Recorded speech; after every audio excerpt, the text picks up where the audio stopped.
जय हिंद। दोस्तों, आज हम ज्योग्राफी एनसीईआरटी जो आपकी क्लास 8th की हमने शुरू की है उसका चैप्टर नंबर 2 करने वाले हैं। चैप्टर का नाम क्या है? Land, soil, water, natural vegetation and wild life resources. ठीक है, फर्स्ट चैप्टर में याद कीजिएगा तो हमने रिसोर्सेज के बारे में पढ़ाई की थी। ठीक है, रिसोर्सेज को समझा था, टाइप्स ऑफ रिसोर्सेज के बारे में जाना था, तो इंपॉर्टेंट चैप्टर था आपका वो। ठीक है, आपका एक बेस क्लियर कर देता कि आखिर ये किताब है किसके बारे में। हम ज़्यादातर देखिएगा तो की शब्द देखिएगा, जो मेन आपका जो शब्द रहेगा इस पूरे आपके किताब में वो क्या है? रिसोर्स रहेगा। तो रिसोर्स को अगर आपको समझना क्या होते हैं तो आप फर्स्ट देखिएगा, तो फर्स्ट वीडियो देख सकते हैं फर्स्ट चैप्टर की। उसके बाद हमने हिस्ट्री का भी फर्स्ट चैप्टर कर लिया, पॉलिटी का भी फर्स्ट चैप्टर कर लिया। ठीक है, तो आज हम लैंड, सॉइल, वाटर करने वाले हैं। ये आपका सेकंड चैप्टर है ज्योग्राफी एनसीईआरटी का।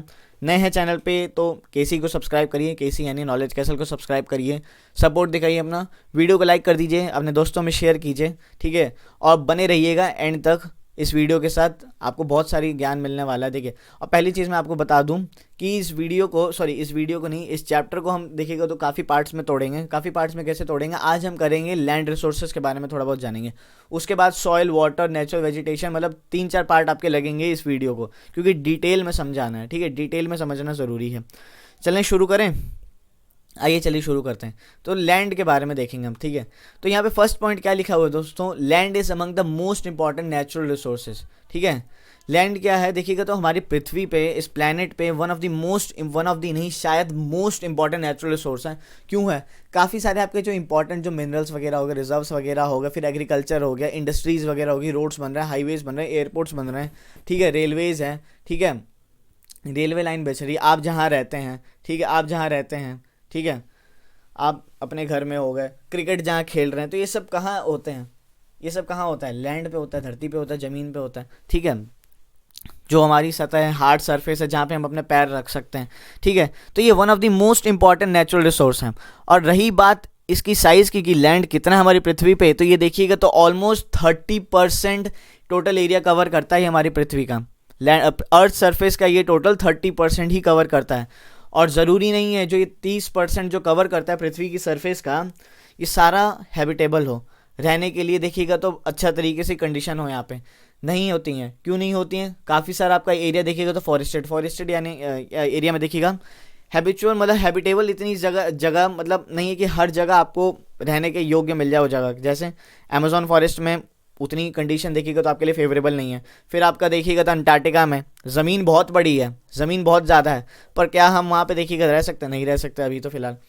फिर देखिएगा साइबेरियन रीजन हो गया, फिर आपका डेजर्ट, सहारा डेजर्ट्स वगैरह होगा, तो ये उतनी देखिएगा तो यहाँ पे उतनी कंडीशंस फेवरेबल नहीं है हमारे रहने के लिए। तो ऐसा हम नहीं कह सकते जो 30% जो एरिया है, ठीक है, जो लैंड कवर करता है पृथ्वी की सरफेस का, वो पूरा देखिएगा तो रहने के लिए योग्य है। वहाँ पे हम खेती बाड़ी कर सकते हैं, नहीं कर सकते ज़रूरी नहीं है। ठीक है, क्लाइमेट भी एक फैक्टर होता है हर चीज़ के लिए। काफ़ी सारे आपको फैक्टर्स वगैरह होंगे, वो हम आगे देखेंगे इस वीडियो में। तो ये है आपका लैंड। ठीक है, ये रही आपकी ज़मीन जिसमें हम अपने पैर रख सकते हैं। इतना याद रखिएगा, ज़मीन जहाँ पे हम खड़े हैं ये भी ज़मीन है। अपने घर में अभी मैं वीडियो बना रहा हूँ, ठीक है, लेक्चर बन रहा है, ये आप लेक्चर सुन रहे हैं, आप भी अपने घर में बैठ के देख रहे होंगे, तो वो भी एक ज़मीन है, वो भी एक रिसोर्स है। तो काफ़ी सारे देखिएगा ना, तो लैंड से ही जुड़ी हुई हैं आपकी काफ़ी सारी चीज़ें। ठीक है, ज़मीन ही नहीं होती तो काफ़ी सारी आपकी जो नेचुरल रिसोर्सेज हैं, ठीक है, नेचुरल मिनरल्स वगैरह हैं, ठीक है, फिर आपके फॉरेस्ट वगैरह हो गए, तो ये सब में दिक्कत आ जाती। तो वह आगे हम चलेंगे। Various parts have different uses, mountains, plains, deserts etcetera. अब देखिएगा तो जो पृथ्वी पे जो लैंड है वो 30% है। उस 30% में आपको काफ़ी सारे देखिएगा तो टोपोग्राफिक देखने को मिलता है। टोपोग्राफिक यानी कुछ माउंटेनियस एरियाज हैं, कुछ देखिएगा तो, एक मिनट रुकिएगा दोस्तों। ठीक है, तो ये देखिएगा तो क्या है, आपको लैंड पे काफ़ी सारे ऐसे फीचर्स देखने को मिलेंगे जैसे कि माउंटेन्स वगैरह हो गया। माउंटेन्स का अपना एक यूज़ है। ठीक है, आपको वहाँ पे हो सकता है कुछ हर्ब्स, मेडिसिनल प्रोडक्ट्स वगैरह, फ्रूट्स वगैरह मिल जाएं। ठीक है, काफ़ी सारे ऐसे प्लांट्स हो गए जो आपको प्लेन एरियाज़ में नहीं देखने को मिलेंगे, वो आपको माउंटेन्स में देखने को मिलेंगे। है ये लैंड पे ही, पर इसका एक अपना डिफरेंट यूज़ है। डेजर्ट एरिया में हो गए एक सेकेंड, डेजर्ट एरिया में होगा, डेजर्ट एरिया में आपको काफ़ी सारे देखिएगा तो हो सकता है रिसोर्सेज वगैरह देखने को मिल जाए। फॉरेस्ट का एक अपना अलग इंपॉर्टेंस है। ठीक है, प्लेन एरियाज़ को तो है इंपॉर्टेंस। कैसे इंपॉर्टेंस? यहाँ पे आपको एग्रीकल्चर, खेती बाड़ी अच्छे से देखने को मिलेंगी। इंफ्रास्ट्रक्चर वगैरह यहाँ पे आपको तगड़ा देखने को मिलेगा। रोड्स, हाईवेज, रेलवेज एकदम वेल कनेक्टेड और वेल मेंटेन्ड होंगे। ठीक है, उसके बाद जो हम रहते हैं, ज़्यादातर जो पॉपुलेशन आपको आबादी देखने को मिलती है वो प्लेन एरियाज़ में ही देखने को मिलती है। प्लेट्यूज़ का अपना देखिएगा एक तो अलग इंपॉर्टेंस है, वहाँ पे आपको मिनरल्स वगैरह रिजर्व्स वगैरह देखने को मिल सकते हैं। ठीक है, तो ये आपके कुछ हो गए लैंड के कुछ पार्ट्स हो गए। ठीक है, और जिनके डिफरेंट यूजेस हैं, various parts have different uses. काफ़ी ये सारे लैंड के पार्ट हैं, पर इनके देखिएगा तो अलग यूजेस हमें देखने को मिलते हैं। ठीक है, तो ये आप समझ गए होंगे, बेसिक सी चीज़ थी, तो इसमें उतना हम टाइम देखिएगा तो ख़राब करेंगे नहीं। लैंड मैंने आपको समझा दिया, फिर उसके बाद हमने इनके डिफरेंट यूजेस देख लिए। ठीक है, माउंटेन्स, प्लेन्स, डेजर्ट्स, फॉरेस्ट, फिर आपके प्लेट्यूज वगैरह हो गए, ये हमने जान लिया। अब आगे चलते हैं। अब लैंड जो है ये, इसका आखिर यूज़ क्या है, किस लिए यूज़ हम करते हैं। ठीक है, वो कहते हैं, आप वैसे तो देखिएगा तो आपको पिछली स्लाइड में बता ही दिया, पर फिर बता देता हूँ। Land is use for different purposes such as agriculture, forestry, mining and building houses, roads and setting up of industries. This is commonly termed as land use. ये जो सारी एक्टिविटीज़ जो यहाँ पे हो रही हैं इनको हम क्या कॉमनली कहते हैं, लैंड यूज़ कहते हैं, लैंड यूज़। ठीक है, ज़मीन का देखिएगा तो उपयोग हो रहा है, किस तरीके से उपयोग हो रहा है, एग्रीकल्चर के लिए उपयोग कर रहे हैं हम। ठीक है, फॉरेस्ट्री के लिए, माइनिंग कर रहे हैं हम उस पर, हाउस घर बाड़ बना रहे हैं अपने। ठीक है, घर वगैरह बना रहे हैं अपने जिसमें हम रह रहे हैं। फिर देखिएगा तो रोड्स बना रहे हैं, रेलवेज बना रहे हैं, रेलवे कंस्ट्रक्ट, ठीक है, रेलवे लाइन्स पे छा रहे हैं। उसके बाद देखिएगा तो एयरपोर्ट्स वगैरह बना रहे हैं। ठीक है, क्रिकेट स्टेडियम्स बना रहे हैं। तो ये सब क्या है, फिर इंडस्ट्रीज़ वगैरह इसी पे सेटअप हैं। तो ये देखिएगा तो एक ज़मीन का तो आपको यूज़ देखने को मिल रहा है वेरियस पर्पसेस के लिए। ठीक है, एग्रीकल्चर का एक अपना अलग इंपॉर्टेंस हो गया, माइनिंग का एक अलग हो गया इंपॉर्टेंट, इंडस्ट्रीज़ वगैरह का अलग हो गया। ठीक है, तो ये हमें देखने को मिल रहा है यहाँ पे ज़मीन का उपयोग कैसे हो रहा है। ठीक है, तो यहाँ पे अपने लैंड यूज़ के बारे में जाना कि आखिर लैंड यूज़ ये जो टर्म है ये आखिर किस लिए यूज़ होती है। अब देखिए इंडस्ट्रीज़ वगैरह सेटअप हो रही है, माइनिंग हो रही है, एग्रीकल्चर एक्टिविटीज़ चल रही हैं। ठीक है, तो इसके लिए कुछ फैक्टर्स भी तो रिस्पॉन्सिबल होंगे। अब फैक्टर्स कौन कौन से रिस्पॉन्सिबल होंगे वो नेक्स्ट स्लाइड में हम देखें। चलें आगे बढ़ें, चलिए फटाफट बढ़ते हैं। The use of land is determined by physical factors such as topography. अब यहाँ पे देखिए कुछ फिजिकल फैक्टर्स और ह्यूमन फैक्टर्स की बात की गई है। तो अगर फिजिकल फैक्टर्स की बात करेंगे यहाँ पे तो टोपोग्राफी की बात की गई। अब टोपोग्राफी से आप अगर क्या समझेंगे, टोपोग्राफी से आप ये समझ सकते हैं। ठीक है, जैसे फिजिकल फैक्टर्स में आपके टोपोग्राफी में माउंटेन्स वगैरह, फिर आपके देखिएगा तो प्लेट्यूज, प्लेन्स वगैरह हो गए। तो ये कुछ होते हैं आपके टोपोग्राफिकल फीचर्स होते हैं। ठीक है, टोपोग्राफी जो ऊपरी सतह पे जो आपको चेंजेस वगैरह देखने को मिलता है ना ज़मीन के ऊपर, उसे हम टोपोग्राफी से समझ सकते हैं। पहाड़, ठीक है, पर्वत, पहाड़ हो गए, फिर आपके पठार हो गए, फिर मैदानी इलाके हो गए, तो आप ये देख सकते हैं। फिर सॉइल, ठीक है। अब फैक्टर्स आपने समझ ली, टोपोग्राफी के आधार पे भी आपके देखिएगा तो land is determined by physical factor. Land कैसे डिटरमाइन होता है, टोपोग्राफी के आधार पे हमने देख लिया। ठीक है, पहाड़ी इलाका हो गया, माउंटेन्स हो गए, प्लेट्यूज हो गए, प्लेन एरियाज हो गए। उसके बाद सॉइल, मिट्टी, ठीक है, सॉइल कैसी पाई जाती है वहाँ पे, उस ज़मीन पे सॉइल कैसी पाई जाती है। ब्लैक सॉइल का देखिएगा तो वहाँ पे ब्लैक सॉइल जहाँ पाई जाती है तो वहाँ पे एक अलग खेती होगी। खेती कैसे होगी, वहाँ पे हो सकता है कॉटन उगाए जाऊँ। ब्लैक सॉइल देखिएगा तो देखिएगा ज़्यादा अच्छा होता है आपकी कॉटन कल्टीवेशन के लिए। उसके बाद अलुवेल सॉइल देखिएगा इंपॉर्टेंट होता है आपकी वीट कल्टीवेशन के लिए। तो ये कुछ इंपॉर्टेंट हो गए, इंपॉर्टेंट से आपके फैक्टर्स हो गए। तो ये फैक्टर्स देखिएगा दोस्तों, तो ये नोट कर लीजिएगा। ये फैक्टर्स अगर एग्जाम में कभी पूछ लिया जाए, ठीक है, फिजिकल फैक्टर्स बताओ भाई लैंड के कि क्या क्या हैं, तो आप बता सकें।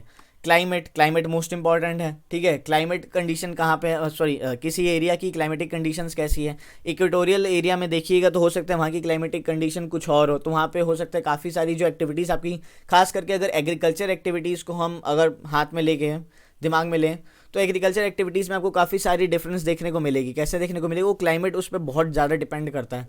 हो सकता है कि देखिएगा तो इक्वेटोरियल एरियाज़ में आपको किसी और तरीके की एग्रीकल्चर एक्टिविटीज़ देखने को मिल रही है। फिर जैसे देखिएगा तो ऊपर जाते रहिएगा, टेम्परेट एरिया हो गया, ट्रॉपिकल एरियाज़ हो गए, तो इसमें आपको काफ़ी सारी अलग एग्रीकल्चरल एक्टिविटीज़ देखने को मिलेंगी। तो ये हो गया आपके क्लाइमेट का। फिर मिनरल्स वगैरह एंड अवेलेबिलिटी ऑफ वाटर, ठीक है।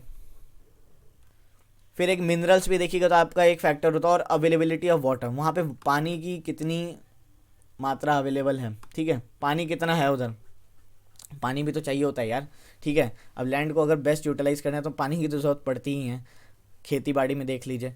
ठीक है, तो अवेलेबिलिटी ऑफ वाटर भी देखिएगा तो एक फैक्टर है। अब ह्यूमन फैक्टर में क्या आ जाता है, ह्यूमन फैक्टर में दो चीज़ें आ जाती हैं। ठीक है, एक आ जाता है आपका पॉपुलेशन और दूसरा आ जाती है आपकी टेक्नोलॉजी। अब टेक्नोलॉजी और पॉपुलेशन से हम क्या समझते हैं, अब जिस एरिया की मान लीजिए दोस्तों पॉपुलेशन बहुत ज़्यादा है, मैं ठीक है पॉपुलेशन मान लेते किसी एरिया की ज़्यादा है, तो हो सकता है वहाँ पे इकोनॉमिक एक्टिविटीज़ कैसे फंक्शन करेंगी, वहाँ पे इंडस्ट्रीज़ वगैरह सेटअप करेंगे। ठीक है, लोगों के पास देखिए ज़मीन तो लिमिटेड है, ज़मीन कम होगी तो वहाँ पे लोग इंडस्ट्रियल एक्टिविटीज़ करेंगे। ठीक है, फिर आपकी माइनिंग वगैरह में आ गए, खेती बाड़ी शायद उतनी ना हो। अब वहीं दूसरी तरफ जाएंगे तो लोग अपार्टमेंट्स वगैरह में रहेंगे। अपार्टमेंट्स वगैरह में मतलब जैसे होता है ना कि एक तो होता है घर जो अपना पर्सनल होता है, जिसमें हम 3-4 फ्लोर बना देते हैं। एक होता है अपार्टमेंट्स वगैरह हो गए, जिसमें देखिएगा तो मल्टी स्टोरी बिल्डिंग होती है, उसमें काफ़ी सारे फ्लैट सिस्टम होता है। ठीक है, तो ये हो गया, पॉपुलेशन ज़्यादा है, एरिया लिमिटेड है, ये थोड़ा सा दिमाग में रखिएगा। अब वहीं एरिया उतना ही है, पर अगर पॉपुलेशन कम हो तो लोग वहाँ पे देखिएगा तो एग्रीकल्चरल एक्टिविटीज़ भी करेंगे। क्यों करेंगे भाई? ज़मीन ज़्यादा है। ठीक है, लोगों के पास ज़मीन ज़्यादा होगी, लोग के अपने पर्सनल घर बना लेंगे, वो अपार्टमेंट्स वगैरह में रहने की ज़रूरत नहीं है, क्योंकि एरिया चलो है तो हम अपने घर खुद बना लेते हैं। तो ये आपको देखने को मिलेगा। ठीक है, तो ये हो गए। उसका टेक्नोलॉजी कैसे इंपॉर्टेंट हो गया? माइनिंग वगैरह कर रहे हैं आप, एग्रीकल्चरल एक्टिविटीज़ में से आप जुड़े हुए हैं, तो नई नई टेक्नोलॉजी जो ह्यूमंस बनाते हैं, ठीक है, हम ह्यूमंस बनाते हैं, तो उसका उपयोग करके क्या कर सकते हैं? बेस्ट यूटिलाइज कर सकते हैं उस टेक्नोलॉजी का कि वो जो एग्रीकल्चर एक्टिविटीज़ जो हम कर रहे हैं, माइनिंग कर रहे हैं, वो अच्छे से फंक्शन हो जाए, तेज़ी में काम हो पाए। ठीक है, तो ये सारे आपके देखिएगा तो कुछ फैक्टर्स हैं। फिजिकल फैक्टर्स हमने जाने, टोपोग्राफी, सॉइल के बारे में थोड़ा बहुत देखा हमने, climate, minerals and availability of water. Human factors कौन कौन से इंपॉर्टेंट हो गए? पॉपुलेशन हो गई, आपकी टेक्नोलॉजी होगी। ठीक है, अब यहाँ पे एक कॉन्सेप्ट था प्राइवेट लैंड और कम्युनिटी लैंड का। प्राइवेट लैंड और कम्युनिटी लैंड से हम देखिए क्या समझते हैं। ठीक है, प्राइवेट लैंड हो गया, किसी की पर्सनल ज़मीन है, किसी की पर्सनल खेत है, वो अपनी खेती बाड़ी कर रहा है, ज़मीन चला रहा है, मतलब सॉरी खेती बाड़ी कर रहा है, और फिर मतलब कल्टीवेशन कर रहा है वीट वगैरह की, जो भी वो कर रहा हो। ठीक है, और कम्युनिटी लैंड हो गया दोस्तों, बहुत सारे एक देखिएगा तो एक ग्रुप ऑफ पीपल होता है, उनका एक लैंड समझ सकते हैं। कॉमन प्रॉपर्टी रिसोर्सेस हम कहते हैं। ठीक है, कॉमन प्रॉपर्टी रिसोर्स भी कहते हैं हम इसे, कम्युनिटी लैंड को। अब कम्युनिटी लैंड में देखिएगा फॉर एग्जाम्पल क्या हो सकते हैं, कुछ हो सकते हैं। ठीक है, कम्युनिटी लैंड्स में हो गए आपके टेम्पल्स वगैरह हो गए, फिर देखिएगा तो आपके टेम्पल्स हो गए, पार्क्स वगैरह हो गए, पार्क हो गए। उसके बाद देखिएगा तो मेडिसिनल वहाँ पे कुछ प्रोडक्ट्स वगैरह मिल रहे हैं, तो वो हो गए मेडिसिनल, यानी कुछ पेड़ वगैरह का कुछ काम हो, पौधों वौधों का। फिर आपके चाय के बागान हो गए, वहाँ पे आपको काफ़ी सारे लोग देखने को मिलते, काम करने को देखने को मिल जाते हैं। तो ये सारे हो गए कम्युनिटी लैंड्स वगैरह हो गए, एक ग्रुप ऑफ पीपल का वो एरिया होता है। प्राइवेट लैंड और कम्युनिटी लैंड में आप समझ गए मतलब। कॉमन प्रॉपर्टी रिसोर्स भी हम कहते हैं कम्युनिटी लैंड को। तो ये आपके हो गए, आपने समझ लिए, कुछ फैक्टर्स हमने जान लिए। ठीक है, ह्यूमन फैक्टर्स देखे और फिजिकल फैक्टर्स के बारे में जाना, फिर प्राइवेट लैंड और कम्युनिटी लैंड क्या होता है ये हमने देखा। आगे चलते हैं, चलिए। People and their demands are ever growing but the availability of land is limited. अब देखिए क्या, लोग और उनकी डिमांड, यानी पॉपुलेशन और उनकी साथ साथ में डिमांड तो बढ़ती जा रही है, पर देखिएगा दोस्तों तो ऐसा नहीं है कि ज़मीन बहुत ज़्यादा है, कि आज हमने कुछ देखिएगा तो जादू टोना, यानी जादू टोना तो नहीं कहेंगे, सॉरी मंत्र पढ़ लिया, मंत्र पढ़ा, ये मतलब ज़मीन आ गई, ज़मीन ज़्यादा होगी, नहीं हो सकता। ज़मीन जितनी उतनी रहेगी। ठीक है, अब ज़मीन तो है उतनी है, पर लोग बढ़ते जा रहे हैं, डिमांड्स भी उनके साथ साथ बढ़ती जा रही हैं, तो इसके साथ साथ क्या हो रहा है, थोड़ा दिक्कत देखने को मिल रही है। ठीक है, काफ़ी सारी आपको देखिएगा तो ज़मीन के साथ आपको मिस यूज़ होता हुआ देखने को लैंड के साथ मिस यूज़ होता हुआ देखने को मिलेगा। कैसे? डिग्रेडेशन हो रही है, लैंड डिग्रेडेशन हमें देखने को मिल रही है। ठीक है, लोग ज़्यादा हैं यार, उनकी डिमांड बढ़ती जा रही है। अब देखिए लोग ज़्यादा हैं, ज़मीन कम है, अगर हमें ज़मीन भी बचानी है, लैंड को भी देखिएगा प्रोटेक्ट करना है। ठीक है, ताकि इसका हम बेस्ट यूटिलाइज़ कर सकें, कुछ ज़्यादा देखिएगा तो दिक्कत ना आए, तो हमें इस तरीके से उसका उपयोग करना पड़ेगा कि ज़मीन भी मतलब उनको भी हानि ना हो, रिसोर्सेज वगैरह को भी हानि ना मिले, हानि ना हो, हमारी भी सारी डिमांड्स वगैरह पूरी हो जाए। ठीक है, तो ये हमें देख के चलना पड़ेगा। अब क्या होता है ना कि आजकल देखिएगा ज़मीन तो कम है, तो काफ़ी सारे आपके देखिएगा तो क्या होता है, एक्टिविटीज़ कुछ ऐसे कर देते हैं ह्यूमन, जिसके कारण क्या हो जाता है, लैंड डिग्रेडेशन आपको देखने को मिल जाती है, लैंड स्लाइड्स हो जाती हैं। लैंड स्लाइड्स आपको देखने को मिलेगी खास करके हिली एरियाज़ में अगर आप बात करिएगा। ठीक है, लैंड स्लाइड्स वगैरह हो गई, ये देख रहे हैं पूरा, ये देख रहे हैं, ये पूरा आ गया यहाँ पे। सॉइल इरोजन हो गया आपका, सॉइल इरोजन देखने को मिल जाता है, डेजर्टिफिकेशन आपको देखने को मिल जाता है। Are the major threats to the environment because of the expansion of agriculture and construction activities. Agricultural और कंस्ट्रक्शन एक्टिविटीज़ जैसे जैसे आगे बढ़ रही है ना दोस्तों, तो ये आपको कुछ जो हज़ार्डियस देखिएगा तो एनवायरमेंटल जो कॉजेज़ है, थ्रेट्स हैं, ये भी देखने को मिलते हैं हमें, जैसे लैंड डिग्रेड हो रहा है। ठीक है, लैंडस्लाइड्स वगैरह आ रही हैं, खास करके कंस्ट्रक्शन एक्टिविटीज़ अगर आप हिली एरियाज़ में करते हैं तो देखने को मिल जाती हैं आपको लैंडस्लाइड्स। फिर सॉइल इरोजन देखने को मिल रहा है, पेड़ वगैरह काट रहे हैं तो सॉइल इरोजन, जो पेड़ की जड़ें आपकी जो मिट्टी को पकड़ के रखती हैं, जब वो पेड़ ही नहीं रहेगा तो मिट्टी को पकड़ने वाला भी गया, तो सॉइल भी चलो हम भी चलते हैं, सॉइल इरोजन देखने को मिलेगा। डेजर्टिफिकेशन आपको देखने को मिल रहा है।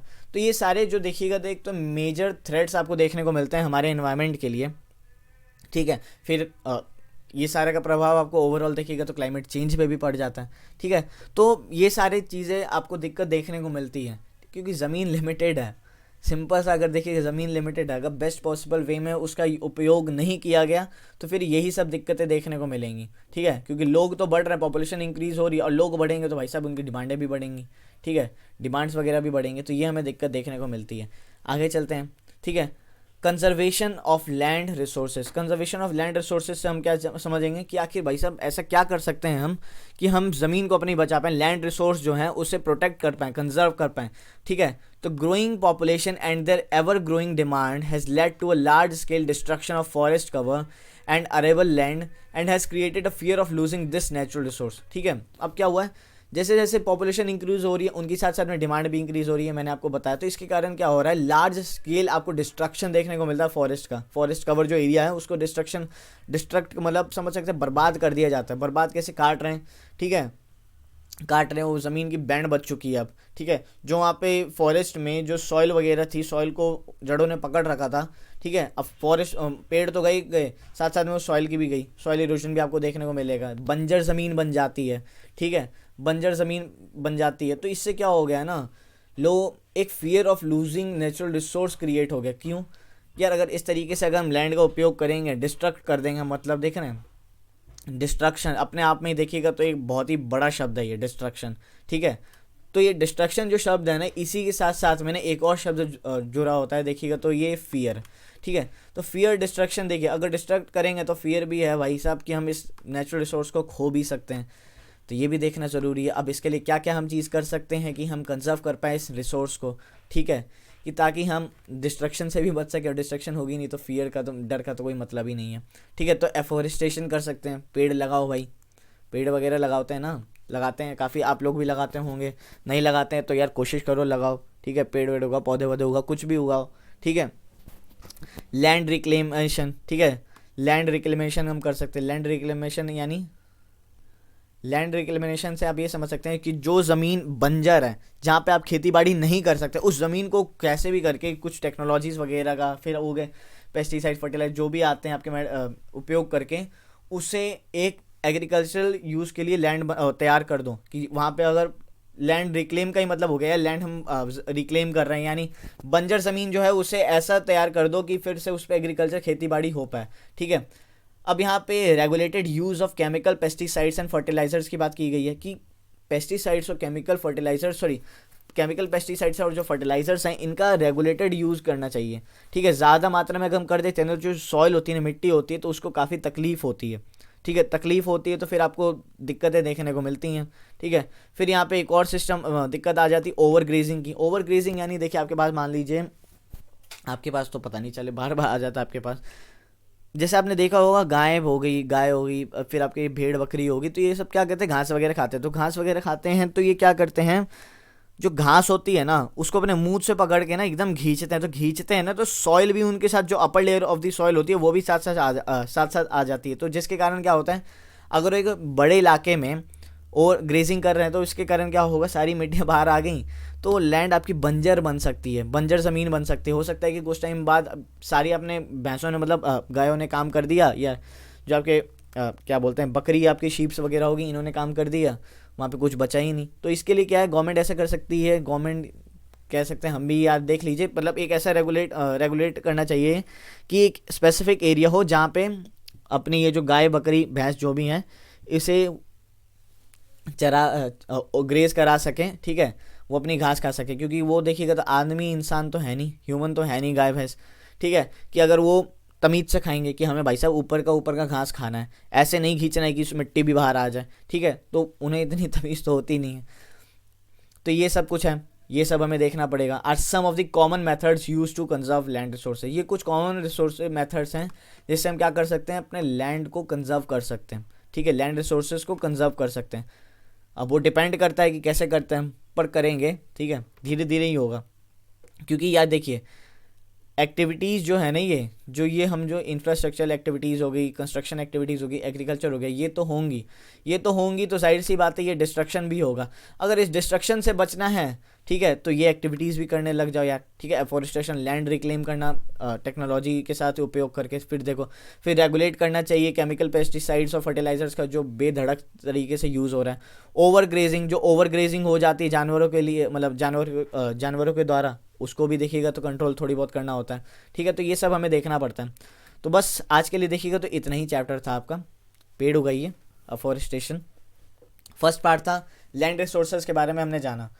मज़ा आया होगा, उम्मीद है आपको काफ़ी सारे आपको चीज़ें क्लियर हुई होंगी, टॉपिक समझ में आया होगा। टॉपिक समझ में आया, लाइक करिए वीडियो को, नॉलेज कैसल को सब्सक्राइब करिए और अपने दोस्तों में इस वीडियो को शेयर करिए, ठीक है। मिलेंगे कल दोस्तों, thank you so much, God bless you all, जय हिंद।